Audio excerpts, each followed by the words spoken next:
எப்படிப்பட்ட ஒரு சூழ்நிலை இருக்குங்கிறது நம்ம எல்லாருக்குமே ரொம்ப நல்லா தெரியும். என்ஆர்சி அப்படிங்கிற ஒரு சட்டம் வந்து நமக்கு தலைக்கு மேலே தொங்குற ஒரு கத்தி மாதிரி இன்னைக்கு முஸ்லீம்கள் வந்து பார்க்குறாங்க.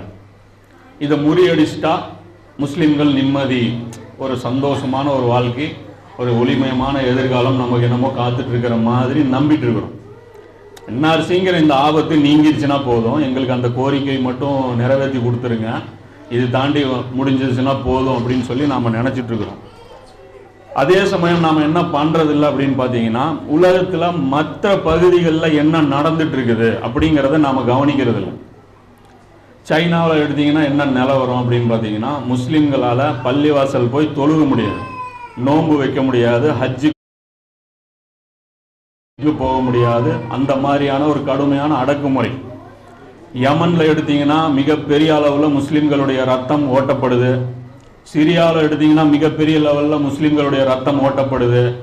ஆப்கானிஸ்தானில் பல லட்சம் குழந்தைகள் கொல்லப்பட்டாங்க, பல லட்சம் மனித உயிர்கள் பாதிக்கப்பட்டிருக்கு. ஈராக்கில் மிகப்பெரிய ஒரு ரத்த வேட்டை ஆடிட்டு அமெரிக்கா இன்னைக்கு அடங்கி உக்காந்துட்டு இருக்கு. பாலஸ்தீனில் தொடர்ந்து அடக்குமுறையை எதிர்கொண்டுட்டு இருக்கிறோம். ரோஹிங்கியாவில் அதே மாதிரி இங்கே என்ஆர்சி எப்போ வருதோ அது ஆல்ரெடி அங்கே அப்ளை ஆகி நின்றுருச்சு.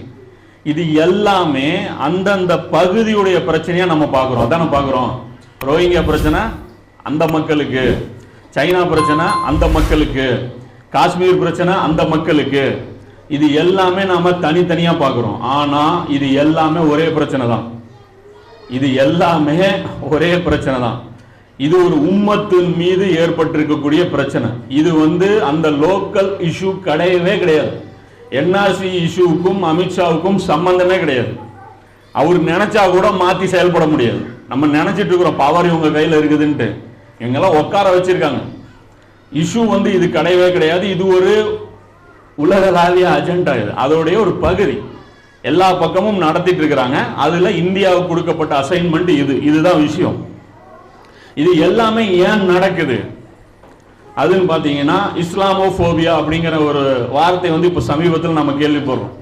இந்த ஐநா சபையில் வந்து பாகிஸ்தான் பிரதமர் கூட போய் அந்த வார்த்தையை தான் பயன்படுத்தினார், தெரியுமில்ல?